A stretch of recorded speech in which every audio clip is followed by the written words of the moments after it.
This podcast is for general informational purposes only and represents the individual opinions of Dr. Dimitri Bick, Dr. Stefan de Graaf, Dr. Suzanne Mignon, and the guests. It does not constitute the practice of medicine or other professional healthcare services and should not be taken as medical advice or an establishment of standard of care. No guarantee is given regarding the accuracy of any statements and no doctor-patient relationship is formed. The content on this podcast is not intended to be a substitute for professional medical advice, diagnosis, or treatment. Please consult your healthcare professional for any medical questions. Please don't forget to like, follow, and subscribe, but more importantly, leave a review on whatever platform you're listening on. Reviews not only help us grow listeners, but also help us grow as a show, improve our content, and make us better.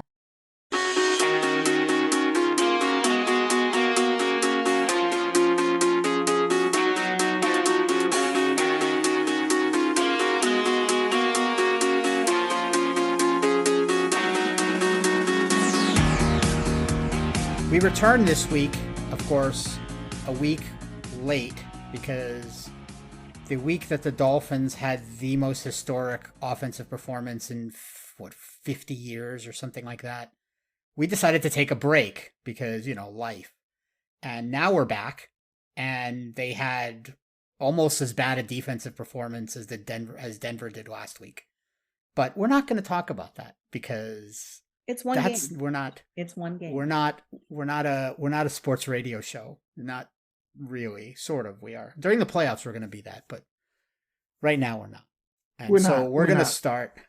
No, we're not. Because if we were, there would be a lot of complaining on this show.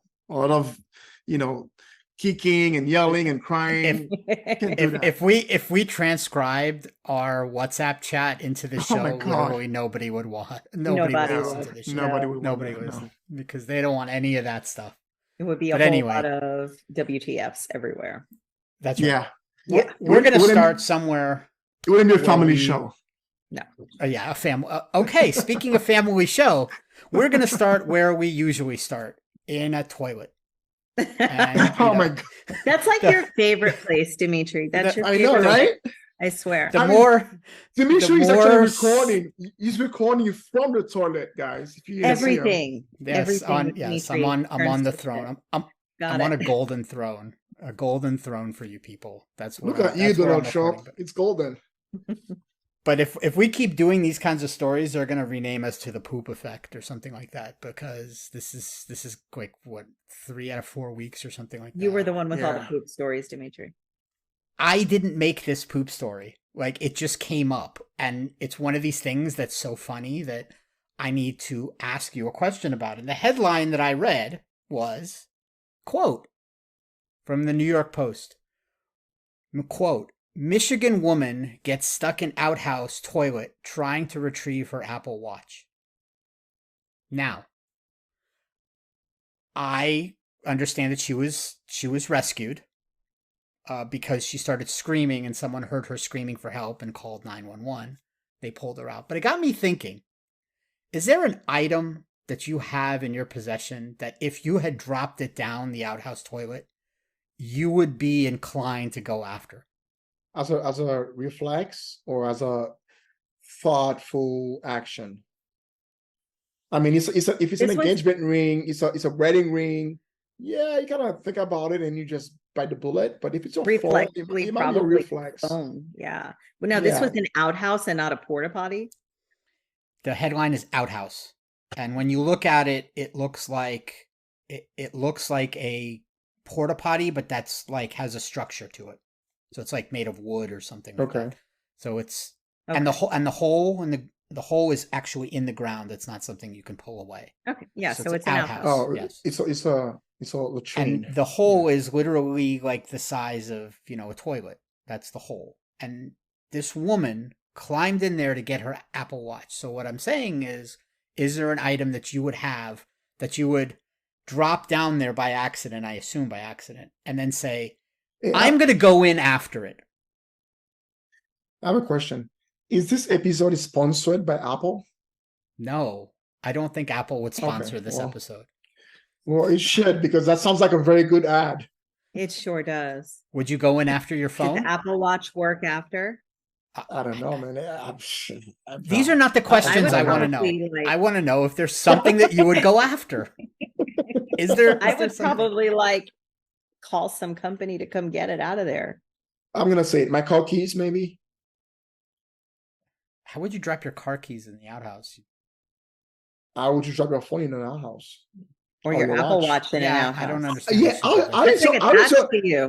was your Apple Watch, unattached. Maybe she was washing her hands or something and tried to put it back and it slipped because her hands were wet. Aren't they like water resistant?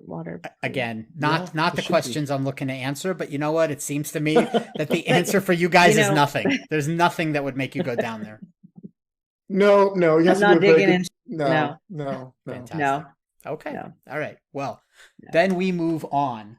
And wait, that's it? We resolved the enigma? We resolved it. There's nothing you guys would go in after. And I agree with you. There's nothing I would go in after. Now, like you said, reflexively, if I drop my phone in there, I would like look and like see if I could stick my hand in it. I would, but I would not climb into a hole in an outhouse for anything. I would be very upset. It would ruin my day. What about the passport? There's no reason to bring a passport into an outhouse.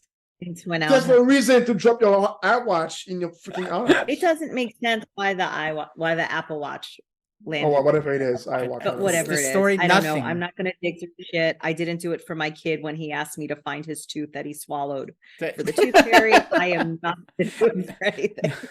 There is no explanation. I do want to read a disclaimer from the police that pulled her out. Quote, "If you lose an item in an outhouse toilet, do not attempt to venture inside the contaminant area. Serious injury may occur." Unquote. You think? What kind of injury? Like shame? I don't know. Mental injury as well as some type of physical problems. Anyway, I'm trying to move on now a second time. And I want to do another youth speak definition because I heard this term this week and I had no idea what it was. And I looked it up and I am surprised at what it is. So let's do youth speak. Generation X? Splains youth speak? Okay.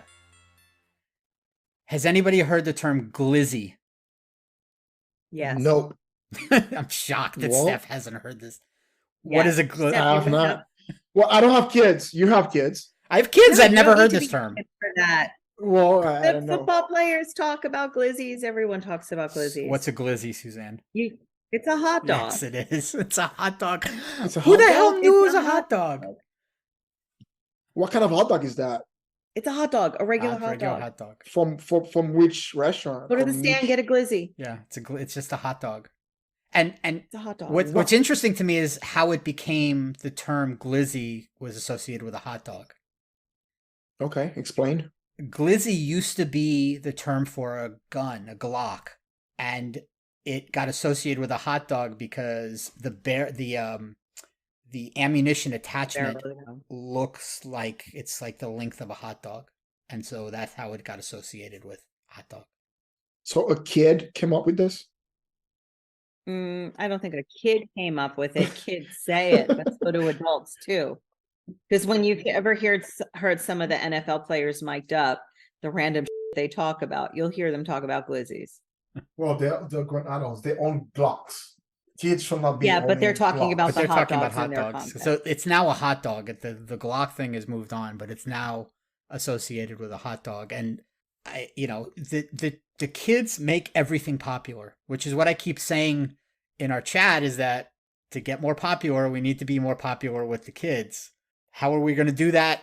I don't know yet. Maybe talk more about outhouses and Apple Watches and Poop and Apple Watches. Have more kids. You guys are already on the way. Yeah, maybe more kids, if we have them, will listen to our show, and then that's how we can get more popular. But yeah, so that's what I heard. So I've got nothing else to add on that. Well, I'm still gonna get it. I'm still gonna get a hot dog. I'm not gonna get any Glizzy. I don't know what it's The called. question is, if you dropped your Glizzies, who knows? if you dropped your Glizzy down an outhouse toilet, would you go in after that?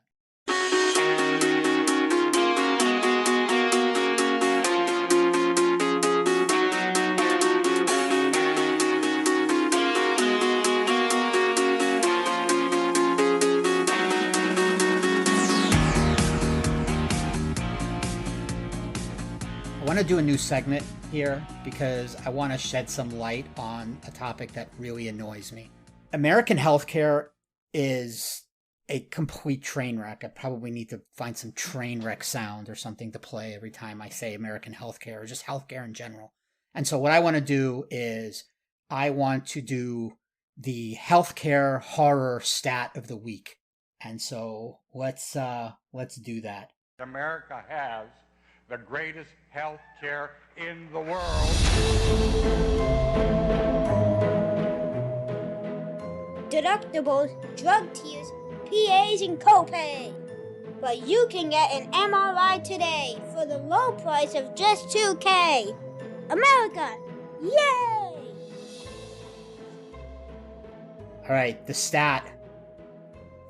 The number one cause of bankruptcy in the U.S. is healthcare. 62% of personal bankruptcies yearly are due to medical debt.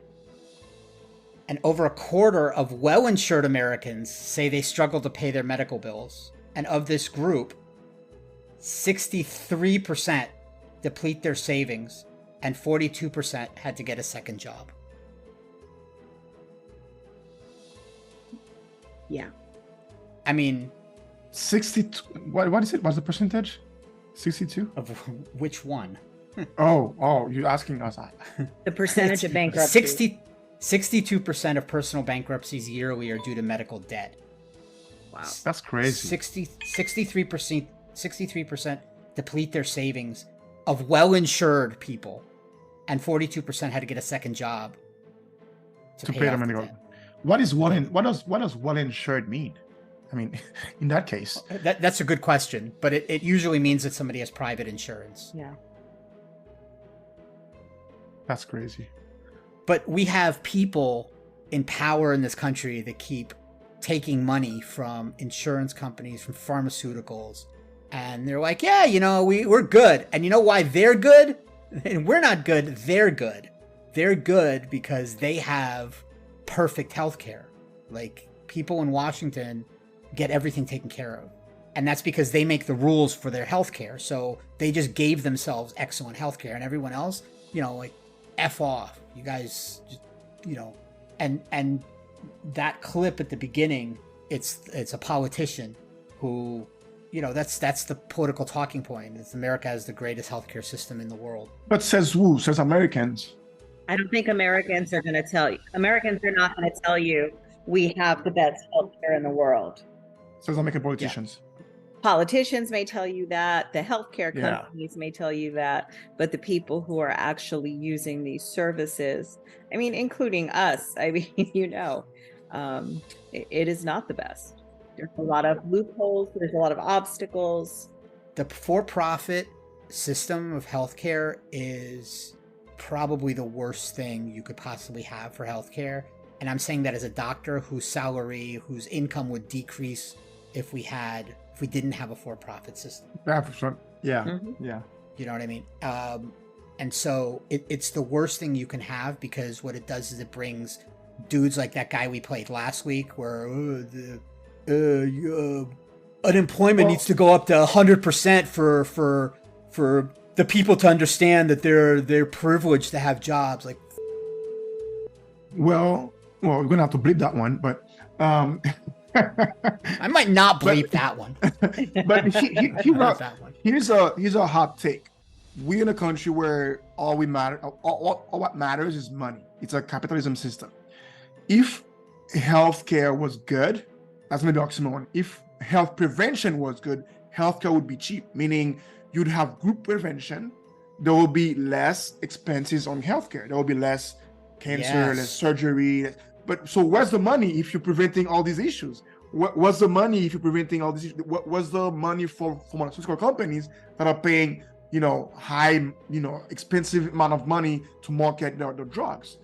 Where the money is to put a surgeon to build a surgical tower, for example. If anybody's having good insurance and getting their medical health care, their medical prevention plan, online. So I'm not saying that we are consciously making sure people get sick. I'm saying there's no incentive to prevent diseases and to prevent medical care to be expensive. There's no incentive at all. And not only that, there's the you can't prevent diseases if your food is half of the problem that's causing disease. Right. We advertise people are eating M&Ms and candy, and I'm not saying that I'm any better. Like I like that stuff too, but and cookies and stuff, and giving each other giving ourselves diabetes, which is a huge problem in this country. And what are we doing to prevent that? Well, nothing, because M&Ms and Doritos pay $7 million for a 30-second spot at the Super Bowl. The food that we eat is half of the problem.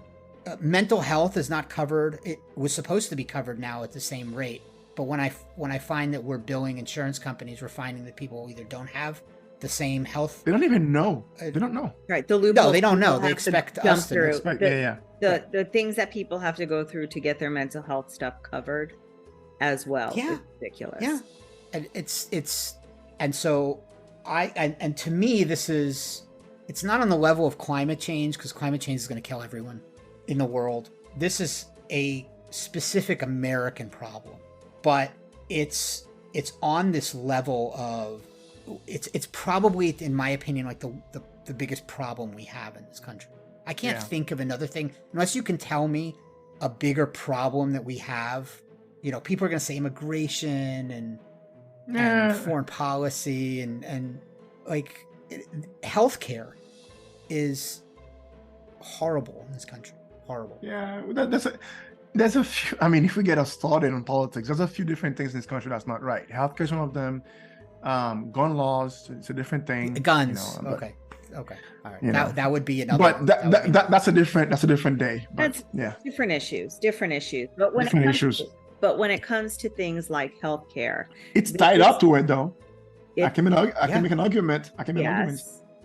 But when we talk about healthcare and the healthcare cost and the way the healthcare system operates, I think that there are many people that are at a great disadvantage.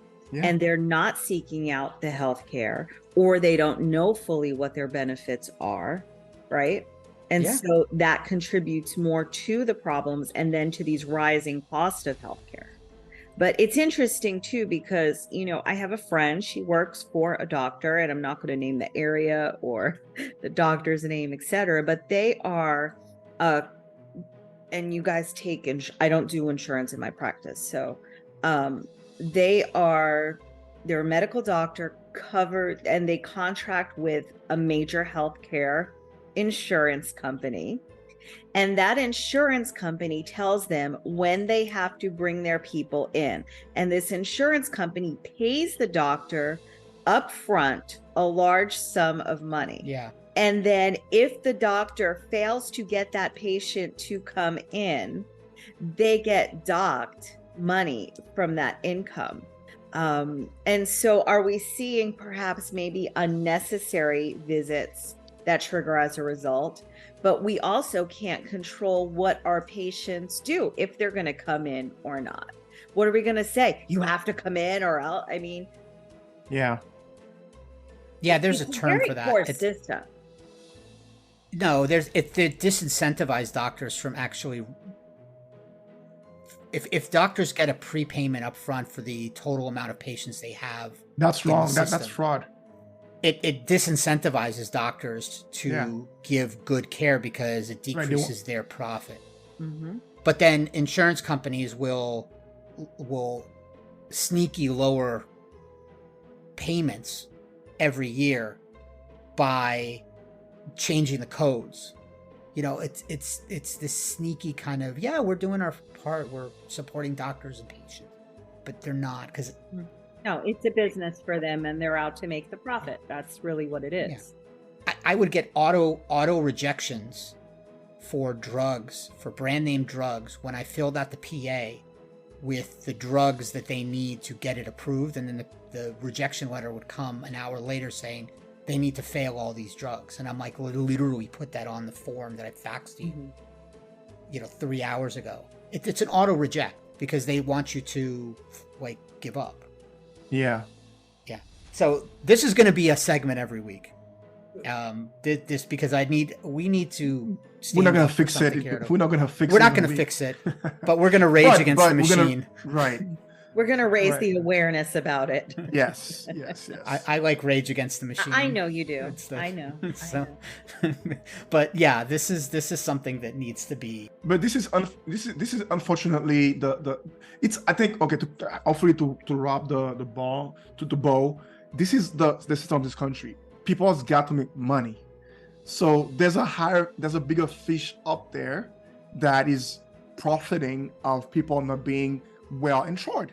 Because if they're well insured, they're not making money, They're not selling medication, they're not selling surgical devices, they're not selling insurances.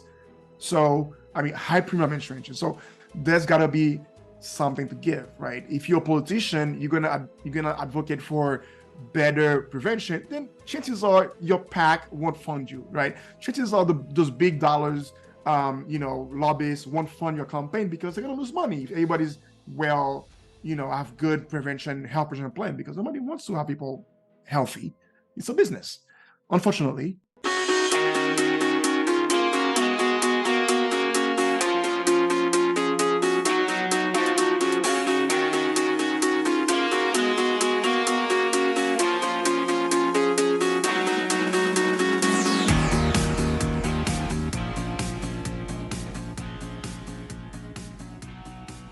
Stop asking me about Tyree and all this other shit. Explain. There's no CTE. CTE is not real. That's what they put in the media to make this thing, I'm going crazy. I am not going crazy. Like somebody just said, Chandler, we know you are not crazy. My favorite food is lasagna. I like Italian food. I'm on this bitch all day. Freedom. Yeah, I'm free. Yeah, freedom is a blessing. Yes. Touch, get off my face. Nah, y'all gonna see me. Whoever in this dog don't want my face to be on the screen. All right, so we have doctors that listen to this show. It's so tangential. That's not a patient. That's a football player.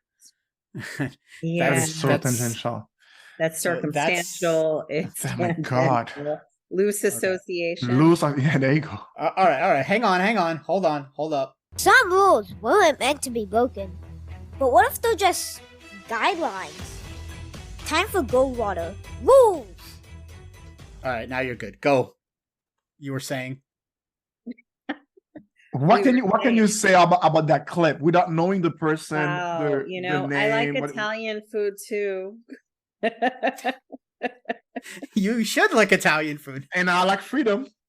Look, so let's do background here real quick before we start playing. I have 9 clips of this football player. His name is Chandler Jones. He's 33. And he has a history of unusual behavior, let's just say. When he was with the Patriots in 2016, he wandered into a station.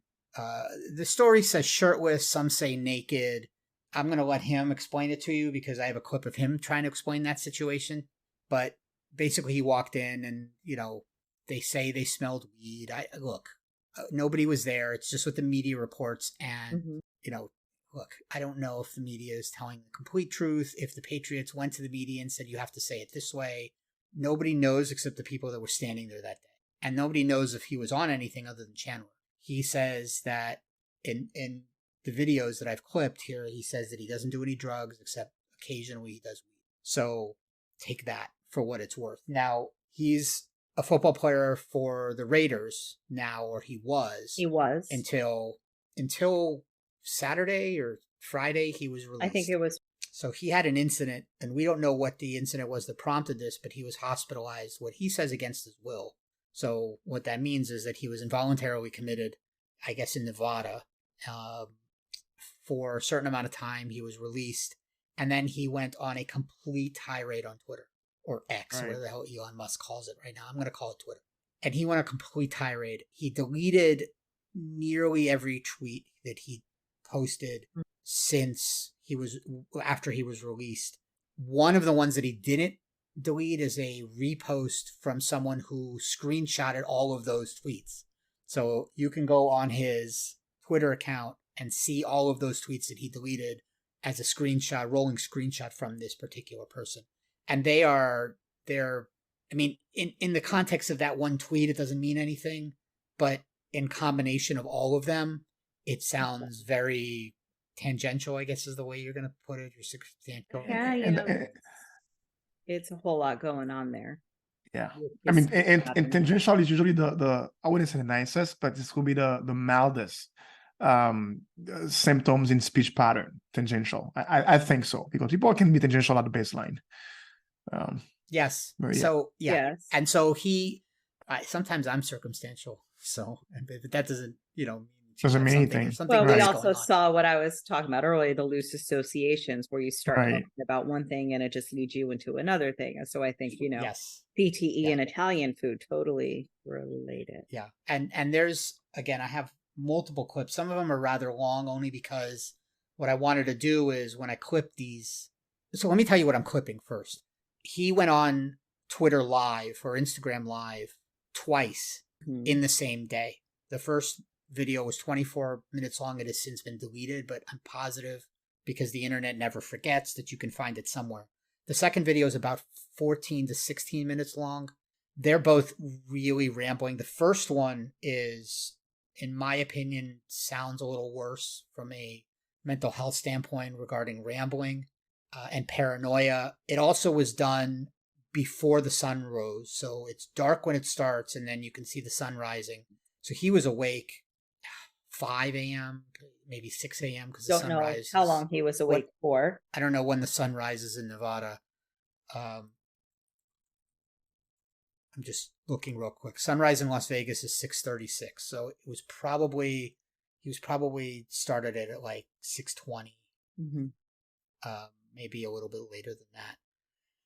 That's not a terrible time to wake up, especially for a football player. But who knows how long he was awake before that. So anyway, the first one is 24 minutes. Who knows if he was even sleeping? You said if he was awake. Yeah. Who knows if he was sleeping? Exactly, right. The second video is about 14 minutes long. It has other kind of rambling stories. There's the story of him when he had this incident with the Patriots. He tells a story about Bill Parcells. I'm sorry. Wow. About Bill Belichick when he was with the Patriots. He's also seen throwing out brand new stuff. Like he's got a garbage full of brand new stuff and he's very proud of it, talking about giving it to the cartel. So let me start playing some of these clips and we can talk about them and I'll let you know when they're a little bit longer. But the reason that I made them longer is because I didn't want to clip 20 seconds and then have someone say, well, we took it out of context. So I wanted to get the full thought in the clip so that you could get an idea of where it started or where it ended. But to be honest with you, I could have played the entire 24 minutes. It was so hard to pick, 6 clips from this 24-minute video because the entire video I could have clipped. And we're also trying to refrain to make a diagnosis. So because of Goldwater rule, we're trying to stay away from that. But so we're letting him in his speech do the talking, to pun intended. So people can make their own inferences. Yeah. And we'll just point out similarities to things that we know. Because you on them drugs, you on them paranoid drugs that they giving you. Them owners giving you paranoid drugs. So it's, move out of Vegas. Everybody, Vegas is Sin City. Vegas is my city. Vegas is really my city. And the reason why, because the universe works mentally. The universe works mentally, right? So the drugs that the government putting in y'all, the drugs that Mark Davis is putting in y'all and Joe Biden putting in y'all, it's got y'all scared to do shit like, Vegas is wrong. Obama give me my drugs, still. And Jesus Christ. Ain't no mushrooms. Obama and Jesus Christ give me my drug, food, water. It's just water. Obama give me my water. Jesus Christ give me my water. So it gives me the confidence to get on Twitter and do this. I'm allowed to get on Twitter and do this and talk. I'm allowed to do this. God said it was okay. God said I can do this. Think about this. Think about it. How am I not getting shut down right now? That little rant about not getting shut down actually went on for another minute and a half, but I had to stop it at some point. And if you think that what we've played is a little weird, we haven't even gotten like halfway through the clips. I already hear like a couple of stuff. I mean, there's grandiosity in there. I mean, even the way it sounds, there's no medical term to describe that, but it sounds like he has not slept, if that makes sense. His voice sounds, used up, like hoarse, if you will. He sounds tired, and you can even sense a little bit of right. You can even sense a bit of elation, like you feel it sounds elated, like he's ecstatic. Yeah. So and you hear definitely heard that, and the thought patterns that he's exhibiting with just the random, what he thinks is logical as he's speaking. No, that's grandiose. That's grandiosity. What I think is right is right. Nobody else is right. I'm right. Yeah, and the crackling you hear in the background is fire. He had two, like, they're not grills. They're like on the floor, but like a fire pit. Yeah, I guess they're called fire pits. He had two of them with burning fires that he was putting wood into. At the end of the first video, he actually burns a comforter. It looks like a comforter. And the fire's he just throws a block of wood into one of them and throws the comforter into the other one. These fires are raging. Why he burned the comforter, I don't exactly know, but that's what you're hearing in the background. So let's play this next clip. This is him. Well, so how am I able to be on this right now, and the government's not taking this down? Let me talk about Illuminati, Muslims. Everybody go to jail and turn Muslim. Y'all know that? Because the Illuminati be scaring them into religion. I'll wait till y'all take me down, because I'm gonna keep saying secrets. I'm gonna wait till y'all take me down. Oh, they can't, because ISIS hacked it. I'm not with ISIS though. Everybody said ISIS was a bad thing. Am I ISIS? Oh, I'm not ISIS? Oh, the Illuminati said they purposely used the word ISIS to make people look bad when they go against the Illuminati, to turn them into terrorists. You thought I was feeling you? Oh, Ice Spice, her real name is Ice Spice's real name is Isis, bro. That munch. They playing her music all around. How's she Isis?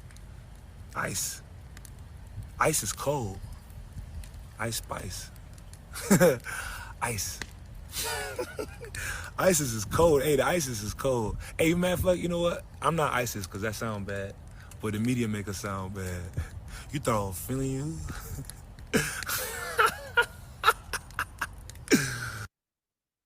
I actually like that little Joker laugh at the end. I think it pretty. Yeah. It brings everything together. I do want to point this out because the way he stops and then he starts talking, and he starts talking. It sounds like he's not talking about the same thing, but he's on Instagram Live or Twitter and he's Live. Responding to comments. And he's responding to comments. I was going to say, because it sounds like, if somebody doesn't know there's a phone there, it sounds like it's responding to internal stimuli, right? One could think that he's responding to somebody or some voice, but we don't know that. Sure that he's having some dialogue with somebody. He's having a dialogue. He's internally preoccupied. But no, it's it reading does seem comments. like there were comments that he was reading and responding to as he was on live. But I would just want to make a caveat. This is not a material that we're using to make fun out of him. We actually trying our best to use that as a material to educate people, right? To try to shed light into mental health and mental illness. Although we don't know what he's going through, we know that something's wrong. We don't know the diagnosis. But my point I was going to try to make is that this could be a material to test medical students, residents, and tell them how many symptoms of, as just said, of bipolar disorder mania can you point out in this clip? And there's one most students and residents don't usually depict or look at. It's clang association. He finishes a sentence with ice, and then he goes to ice. Did he say ice baby or ice? No, I swear it was going to go to that though. He didn't say ice baby, but I was like, okay. Ice baby when ice is cold. Ice is right. Ice is cold, and he goes to ice, and he goes to ice spice. That's clang association. And to your point, you define it, Dimitri? Can you define clang associations, like officially?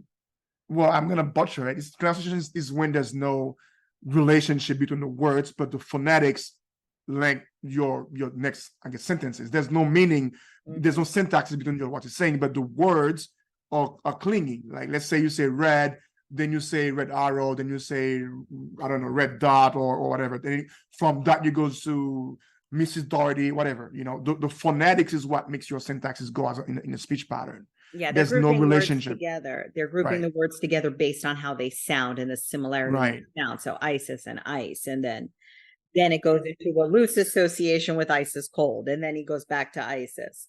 So yeah. It's like rhyming. It's like a rapper, right? But at least a rapper makes sense in their lyrics, right?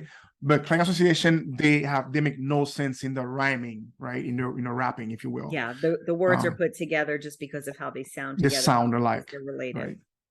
Right. So let me just give a quick definition. That's actually correct, but officially here. Grouping of words, usually rhyming words, that are based on similar sounding sounds, even though the words themselves don't have any logical reason to be grouped together. We said. That's what we said. Yeah, that's what we said. Okay. All right. All righty. And to your point, you mentioned schizophrenia earlier. I believe clang association is mostly linked to schizophrenia and bipolar disorder or mania. It's consistent with both of those disorders, yeah. Right, but I still think for what we've heard, it still sounds like he's in a manic episode. Like there's a lot of grandiosity, a lot of religious preoccupation in there. So he's hyperverbal. He's not fast and pressure, but he's hyperverbal. Hold on, Steph. Some rules weren't meant to be broken. But what if they're just guidelines? Time for Goldwater. Rules! You really gotta wait. I know. I gotta stop you first. It's so hard not to say anything, but we're not diagnosing that already. We're not diagnosing him. We are not diagnosing him. And look, we don't know what's going on with this guy. We don't know if he's using drugs. That's true. We have no idea. It could be meth. It could be cocaine. It could be anything. Now he's gonna tell you whether he's using drugs later on, because I have a clip of that. But let me just, or at least I think I do. But look, the other thing that I want to point out here is the reason we're playing these clips, again, not just to kind of talk about it, but if you have someone that's like this, you should be able to recognize this. Because if you don't know what's going on with that person, and you're listening to the show and you hear these clips and you go, you know what, that sounds like my brother, maybe you need to take an interest in that and get that person some assistance. Okay, so this is for education purposes. That's the reason we're doing it. Some of the stuff he says is hilariously funny, but when you look at it from a context of health, he's not doing it. No. Right, it's unfortunate. Yeah, he's not doing it. So let's move on. This is a story, I believe, about Mark Davis, who is the owner of the Raiders. I hurt my elbow, right? And I told Mark Davis in the locker room, I'm like, I really want to play for you. I really want to play. Like, I'm hurt, but I can't practice right now. I can't play because I got hurt the Pittsburgh game. I hurt my elbow the Pittsburgh game. This Mark Davis gonna come up to me in the locker room wearing all white, cokehead ass, thinking he godly. I'm God. Stop! Don't stop me. My dog trying to stop me. This come up to me in all white talking about something. We know where your heart is. So I get what that mean when you say we know where your heart is. That basically mean like Mark Davis is a Russian. He ain't ISIS. Listen, Mark Davis gonna say we know where your heart is. So he was kind of trying to say like, oh, like I know you mean well by not playing. I know you hurt, but everybody know if a slave master said we know where your heart is, we know what that mean. He gonna tell me that in the locker room. So yeah, again, he was responding to a comment when he stopped and sounded like he wasn't saying something coherent. But I mean, the main theme. What do you got in there? For all these clips you've played, the main thing seems to be religiosity, grandiosity. So far, he believes he's God. He's like everything he says has a connotation with religion and God and whatnot. So that's the number one thing that sticks out in all the different clips. And you got those clang association here and there. You got the thin and shorty here and there. Yes, but in that particular one, there was this tinge of an association. He said, Mark Davis said this thing to me, and everyone knows what that means. He might have just been saying, we want you to play for us. We know where your heart is. And he's interpreting that as something beyond. He's interpreting it differently, almost like a level of paranoia. Are you alluding to ideas of reference? Thank you, Steph.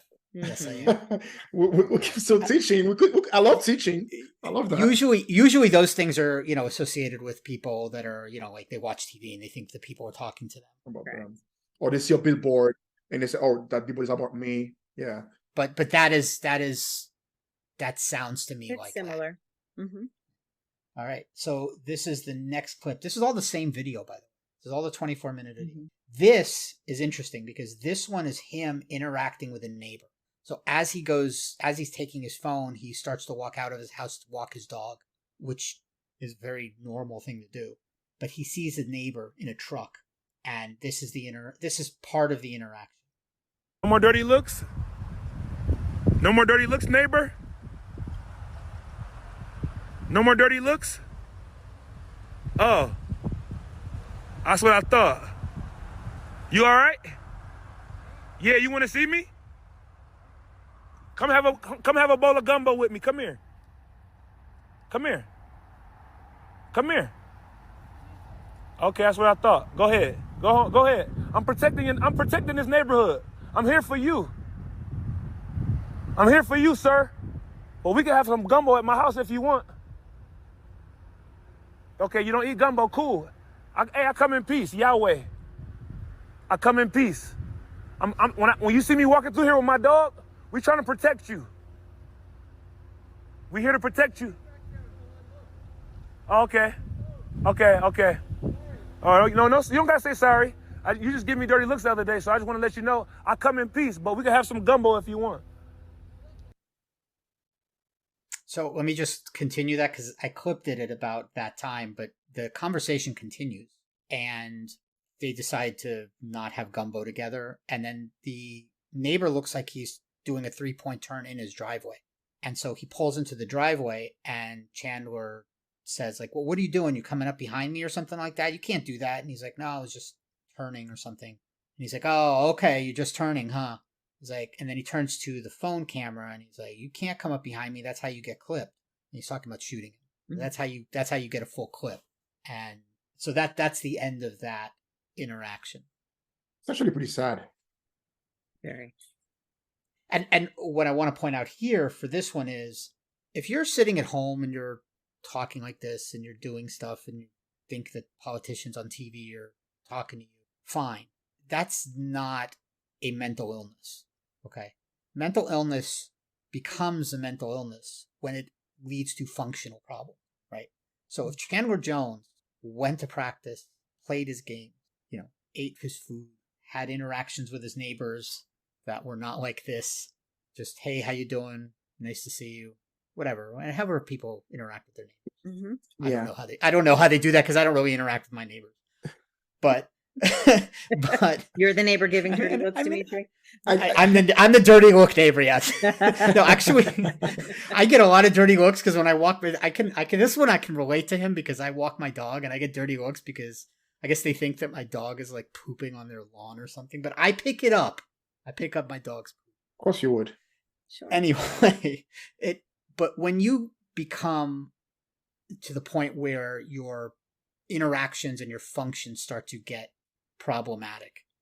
So, you are in the locker room and you're doing this, or you're interacting with your neighbor like this, I would say that this is probably a little problematic. That's when it becomes a functional deficit, and that's when it crosses into a disease realm, I guess is the best way to put it. Yeah. I will mention one athlete that managed to have his entire career and retire without ending up in a hospital is Kevin Garnett. I swear, I thought Kevin Garnett would end up in a hospital at one point because what he would say, what he would do during his career was pretty out of the world, like lunatic, whatever you pronounce it, because he would say things that sound delusional. He would sit on the bench, and I remember there was a documentary I've seen. There was nobody sitting next to him because he didn't want anybody sitting next to him. He said somebody was already sitting on a seat next to him. He would talk to himself during game, but Kevin Garnett also played mind games with people. Like he make them feel like he's crazy. But to go to a point, what I'm trying to put together is that he never lost functionality. He never ended up in a Correct. hospital. Therefore, Correct. there was no argument to say, he was sick, because he functioned. He never ended up in a hospital, because, who knows? He might be cuckoo puff, but he never ended up in a hospital. And you don't have to end up in a hospital to have functional deficits. But Correct. he and again, we don't know what was going on behind the scenes in Kevin Garnett. He might have been on medication for all we know, or he might not be mostly therapists anyway. Playing in people's head. He might not be doing it on purpose. Yeah. Yeah.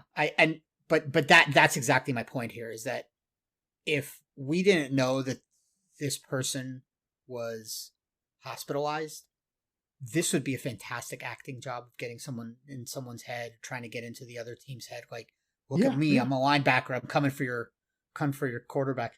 But we know he has problems, Yeah. So, all right. So this is the last clip. It's actually the very end of this video, and this is him talking about Aaron Hernandez. Wait, they don't know what happened with Aaron Hernandez and Josh McDaniels.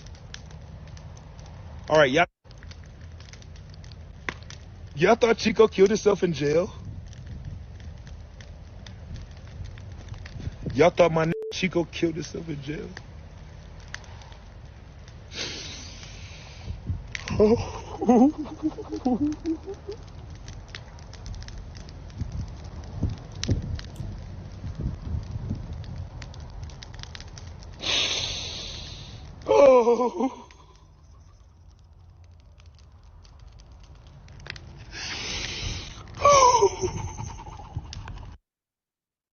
Let's assume for a second that that's a legitimate cry. Yeah. But that would be liability, right? Yes. Yeah, more liability. Yeah. Mm-hmm. Yeah. Okay. So that was the end of the first video, and that's how he signed off. So he went on again later that day, and the fire was out, and he started talking about a bunch of other things. And this next clip is actually pretty long. It's about 4 minutes. And the reason I needed to make it this long is because I couldn't cut it in the middle, because it's a long, drawn-out story. Yeah. The story is about the incident that happened in 2016 with the Patriots, where he was at the police station, where the media says that he was shirtless. Some media says he was naked. So this is the story of that, what happened after that, with a person named Stacey Jones, who is the head of security for the New England Patriots. And so this is this story that he posted from live. This is the second video. Well, y'all making me sniff. I don't do no drugs. I smoked a little weed before, but I've never done no white drugs a day in my life. I've never taken a Percocet. Well, maybe after surgery, but I don't like how that makes me feel. I've never sniffed nothing up my nose. I've never did no white pills. I've never taken Molly. I don't know how that shit's supposed to make you feel. I don't know. I've never taken it. I put that on my life. I've never done anything like that. Weed? Yeah. That's what had me in Foxborough. Remember when I got naked in Foxborough? That was fake news. Stacey James. One other thing I want to point out, that he says that he wasn't naked in this clip, and then 30 seconds later says he was. Mm-hmm. So I just want to point that out before we keep going. But let me keep. The head of the media for the Patriots. Shut the up. Don't sigh, because I'm getting mad. This is what happened to me when I was a slave, and I couldn't talk about it. Bitch, I don't know if you're a girl or boy. Okay, Stacey James was the head of the media. He was like the Will, whoever that for the Raiders. Stacey James, after I had that episode, the shirtless episode, what happened? Somebody laced my drugs. Somebody laced my weed, not drugs. The weed that I had, somebody laced it and had me run into the Foxborough police station naked, they said. I had clothes on, I had pants on, I had no shirt on, that was it. But the media said naked. This is when I found out the media was controlled. After that episode during the playoffs, I was getting ready to play the Kansas City Chiefs. It was July 9th, 2014. July 9th, 2014, was getting ready to play the Kansas City Chiefs in the playoffs. And if y'all want to smoke me right now for saying this, I'm protected, so I ain't even going to talk like that. Blah, blah. But yeah, this Stacey James, right? This funny. This is Stacey James. After I had that little episode of me running to the cops, and everybody talk about, oh, you synthetic marijuana. Oh, Chandler Jones did this. All these stories. Chris Carter. I remember Chris Carter, that fucking coon ass Uncle Tom ass Chris Carter with the thick ass eyebrows, Larry Fitzgerald's boy. Minnesota people. Randy Moss still need to see me too. Randy Moss need to see me. Randy Moss got to see me. I don't protect that. It's Secret Service around my whole shit. I'll tell you about this in a little bit. So after that night, oh, that's the cartel. We good. After that night, well, after Stacey James, after I met with Stacey James, and that shit happened, Stacey James came up to me and met with me in a dark ass room. Met with me in a dark ass room and told me to say, he gave me an option. He didn't say like, he didn't ask me what happened that night or what happened about you going to the police station. He said, you either took synthetic weed. He said, you either took synthetic marijuana or you sniffed coke, and then start doing this to me. I swear to you, I put this on my kid, bro. I put this on my kid. The nigga took me into a dark room. Stacey James took me into a dark room and gave me the option after that. After that happened, he gave me an option. I didn't tell him what happened. I never told the Patriots what happened to me when I got butt naked and showed up at a police station. Stacey James took me into a dark room and said, you either took synthetic marijuana or you sniffed coke. And then he did like this face that I just knew. My body just knew what it meant, like, you better not say nothing. And I made the option. I said, I opened my mouth. I was scared of whatever drugs they had me on or whatever I ate, I had poison, whatever they had me on. That's the cartel. Whatever they had me on made me say, okay, synthetic marijuana. So when I sat there and watched the news for my whole life, my whole 33 years of life, I sat there and watched the news and watched people lie, Chris Carter and all of them. I don't know if it was AI or they bots, or I don't know if it's really them, but it made me feel hatred toward them. Yeah, so that's the reason you needed the full 4 minutes. Mm-hmm. But there's a lot of paranoia in there. There's some tangentiality. A lot of paranoia and tangentiality, and he keeps mentioning the cartel. Right. So with all of this. Right. So that is actually going to come up in another video when or another clip when he is talking about the trash that he's putting out. So as he's walking while he's telling the story, and he continues to look over to his left, and he'll say, oh, that's the cartel over there. Yeah. That's the cartel. So I don't know what he means by that. I don't know if he's seeing something or he is joking about his neighbors or something like that. I don't know. But, that's it's unusual. We can say that it's not. I would be, if he was standing in front of me, I would ask him what he means by that. Like, where's the cartel? Of course. Who is it? Tell me where it is. But we don't have that access. So I just want to point out, in my experience doing this as in my line of work, people that use drugs never say, hey, I use drugs. They always say, I don't use drugs. So point being, him saying, I only do marijuana, I don't do that. We don't know if it's true or not. Right. And I think Suzanne mentioned it earlier that there was the earlier in 2016, one of his episode that might have been drugs involved. So we don't know why his behavior is what's happening, if it's substance-induced psychosis, substance-induced mania, or and that's what I think. Yeah. Right. Good. What he's trying to say in this, I think he's referring to the 2016 hospitalization where he was told to choose, where he is basically claiming he was told to choose between you were either on synthetic marijuana or you used cocaine, and he chose synthetic marijuana. And that was the story that was published. And it was reported that the source confirmed that he took synthetic marijuana. But that's all we have at this point. So is there some truth to what he's saying? It could very well. If I can count how many times believe him about the drugs, because I don't know. It's very hard to play football when you're doing cocaine. Like the heart rate. We talk about Johnny Manziel, right? I mean, come on now. I mean, if I could get $1 for every time a patient told me, "Oh, I guess my marijuana was laced with cocaine," I would be rich. Like he did say that how somebody many- put something in his weed. Right. People, oh, I smoke cigarette. And I'm like, yeah, but you positive for cocaine, opioid, methamphetamine. Oh, I don't know. I think people put something in my cigarette. You know how many times I've heard that Must have before? put something in there. Somebody must have done it. Somebody must have done something. I'm inclined to believe him at least about the Percocet, because he said he doesn't like the way it makes him feel. Yeah. Which I don't understand, because I think it feels great, but I'm inclined to believe that because there's a little bit more elaboration on it. But again, we have no idea. No idea. We don't. We have no idea. We have no idea. No. All right, so this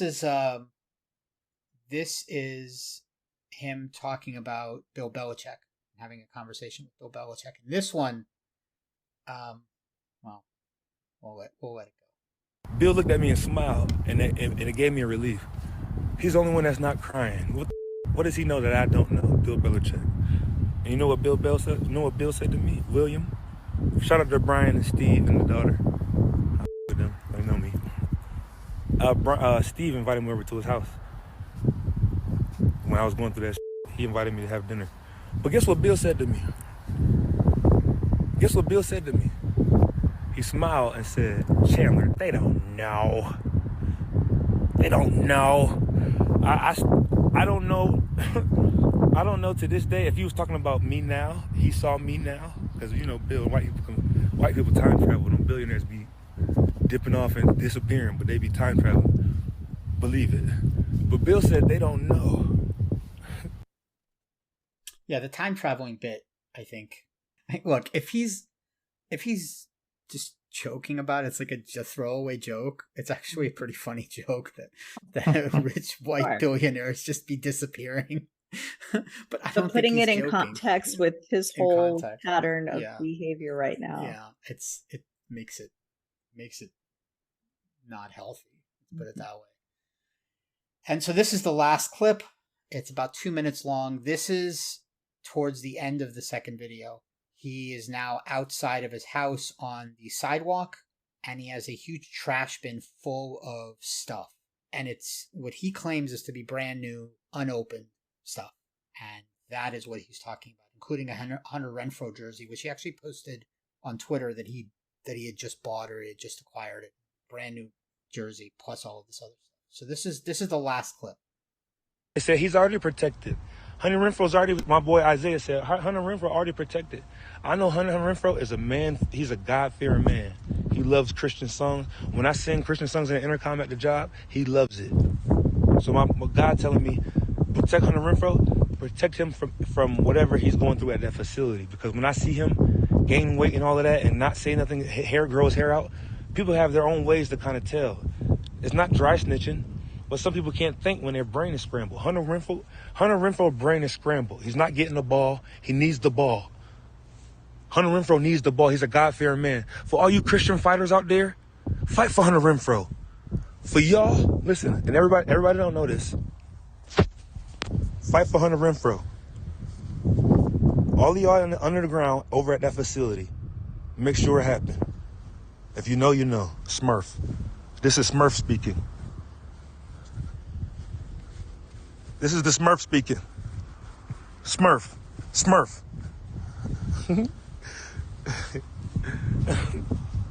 Y'all crazy. Oh, it's a brand new PlayStation in here. It's a brand new crock pot. Nothing, never been open. Crock pot, never been open. This is my security system right here. This is the same security I use to go into my house.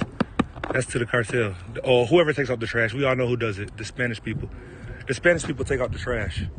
This is what I use to lock my front doors. If y'all want to come over here, this is going to the cartel. And it's about 5 of these. It's about 5 brand new Nest cameras in there. Spin mops, shop vacs. This is a brand new VR for PlayStation. Brand new VR. Hey, but I guess I'll put a bet up. I bet you by trash day, ain't nobody gonna touch that. That's really sad. I mean, it's rambling. It doesn't make any sense. It's all over the place. It's sad. Speech is all over the place. Yeah. And it is sad. And I'm going to let you continue with this, Dimitri, before I jump the gun. No, go for it. The gun is already the gun is jumped already. The gun has been jumped. That was the last clip, right? No, that was the last clip. Right? That's the last clip. So we do know that he did wind up recently getting psychiatrically hospitalized. From my understanding, it was from the Raiders organization, the NFL, that had petitioned to have him hospitalized. And he did not take kindly to that, as evidenced by some pictures he had on his Insta, and I think in Twitter as well, of the notes that he took during the time he was hospitalized.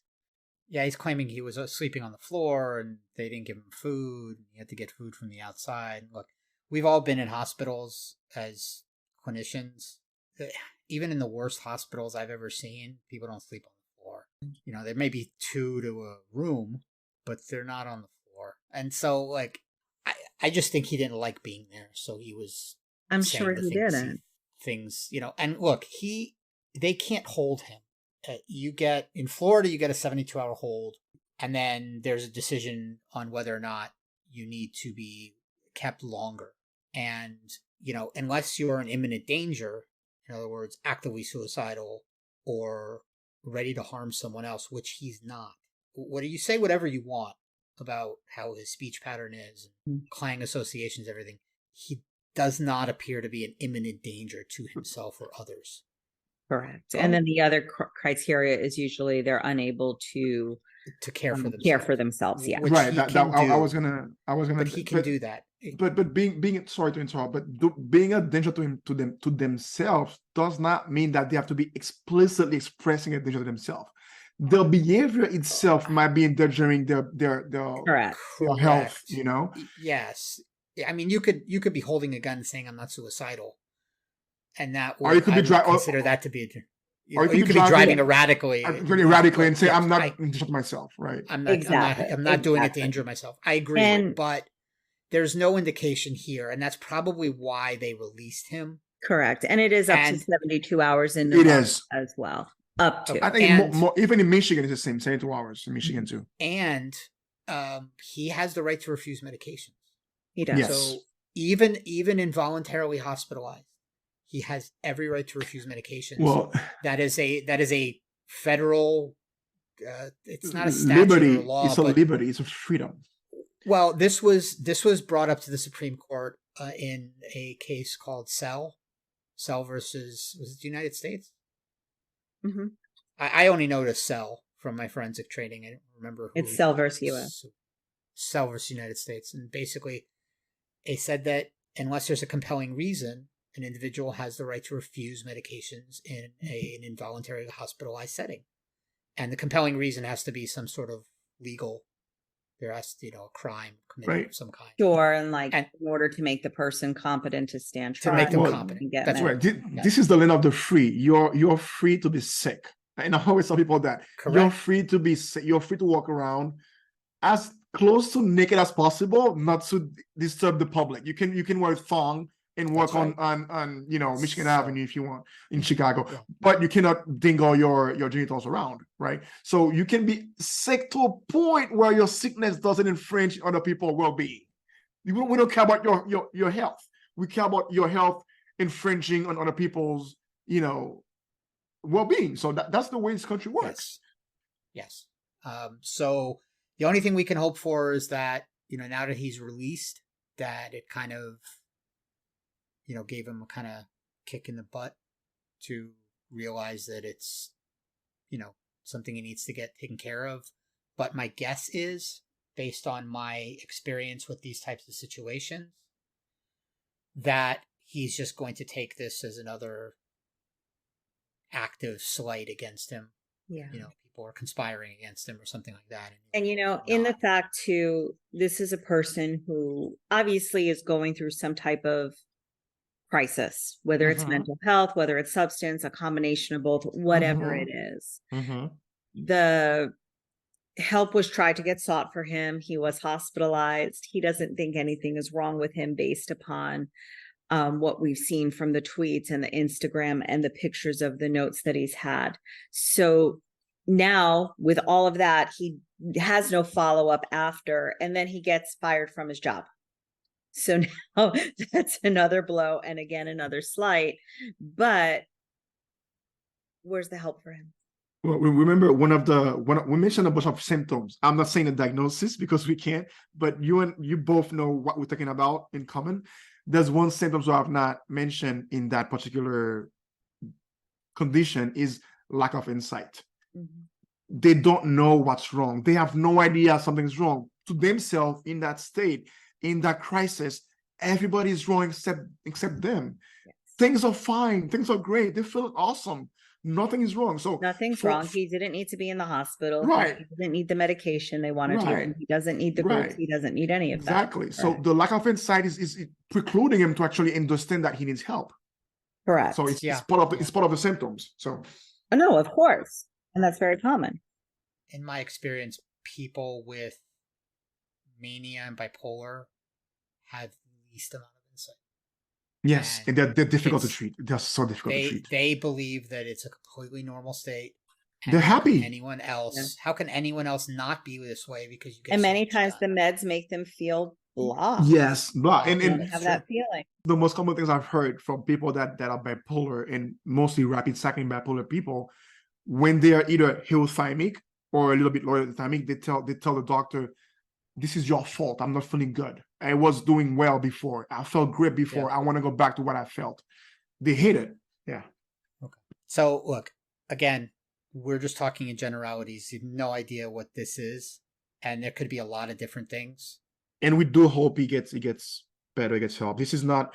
We're not using his, crisis, his life issues as a means to just have fun. We're using it to educate people, and hopefully he does get some help. And even if he doesn't need help, hopefully he clarifies everybody that he doesn't need help, and we make a point for it. So that's his choice. That is actually his right.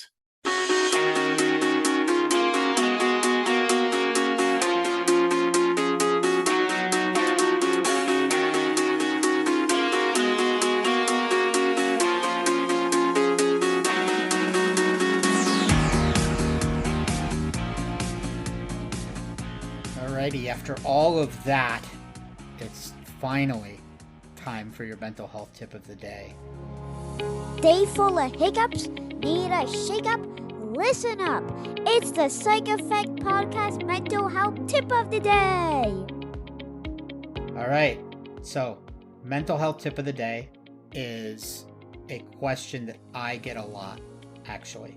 I get it a lot in my office from patients that come in and ask me. They say, or it's when I suggest that they go to therapy as part of treatment, which I think is invaluable, along with medications. Sometimes you don't even need medications, you just need therapy. But I get this question a lot, and it is, can my personality really change? I mean, I'm insert age, 48, 55, 62, 68, 70. Can you really change? And the answer is yes. Yes, you can. Yes, all right, you get the point. Anyway, the reason is because when you realize that you have an issue, you can choose to change it. And the first step of that is gaining insight. Insight is what we've talked about. So if you can gather insight through therapy, there's even a therapy called insight-oriented therapy, right, Suzanne? Mm-hmm. There it is. Yeah, there is. You can see the flaws in your behavior. You can anticipate them, and then you can use skills to actively change that behavior. Now, it's not going to happen in 3 months like medication will help. It's not going to even happen in 4 or 5. If you had 40 years or 50 years or 70 years of practice to be the way you are, you're not going to undo that in 6 months. It takes time. But it takes time. It can be done, and it has to be done actively. You have to choose to do it. If you're going to just say, well, I am the way I am, you're not going to change. But if you decide that you want to, it can be. You can. It's not easy, but you can. All right. That's your mental health tip of the day. Thank you for listening again. I know this one is going to be a little bit long, but I think it was worth it because these kinds of things don't happen all the time, and I think it's a good idea to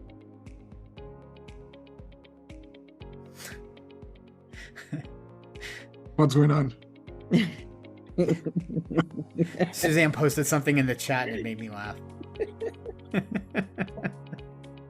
But So you we're said not this- going to put I'm that the on air. troublemaker. I'm the troublemaker. We're not. This one was completely long. broke my. It completely broke my Yeah. train of thought. But we're not going to air that. Anyway. Yes. So it doesn't happen every day, and it's something that we should use for educational purposes. Anyway, thank you for listening. Follow, like, subscribe. We're on Twitter. We're on Instagram. Everything. We're on TikTok. We're on YouTube. We're on beer. We're on. We're No, on beer. I was gonna We're not say- on beer yet. I was gonna say this brewery is getting a free ad from us today. So if you guys wanna paid ad, Put you it know, on you your could- shirt, Steph. Put it on your shirt. Oh, there you Don't go. Hit Yeah. the There you go. background. There you go. So Yeah. Butte Church, which I tagged, Butte Church is getting a free ad from me for this episode. But if people want to pay for the ad, you might be lucky enough, you know, so we can advertise your merchandise. okay. You really should have sent us all some stuff so that we could have all drank some. Yeah, at the yeah, same that's time. There true. you That's go. true. Well, Butte Church, if you hear us, send us a few kegs. There you go. We'd rather you send us some advertising, but if Steph gets the kegs, he will very much be appreciated. He will be very happy. I will. Thank you, guys. We will talk to you next time, and hopefully after a Dolphins win. Yeah. Okay. Peace out. Yeah, we're gonna win. Bye. The previous podcast is for general informational purposes only and represented the individual opinions of Dr. Dimitri Bick, Dr. Stefan de Graaf, Dr. Suzanne Mignon, and the guests. It does not constitute the practice of medicine or other professional healthcare services and should not be taken as medical advice or an establishment of standard of care. No guarantee is given regarding the accuracy of any statements, and no doctor-patient relationship is formed. The content on this podcast is not intended to be a substitute for professional medical advice, diagnosis, or treatment. Please consult your healthcare professional for any medical questions.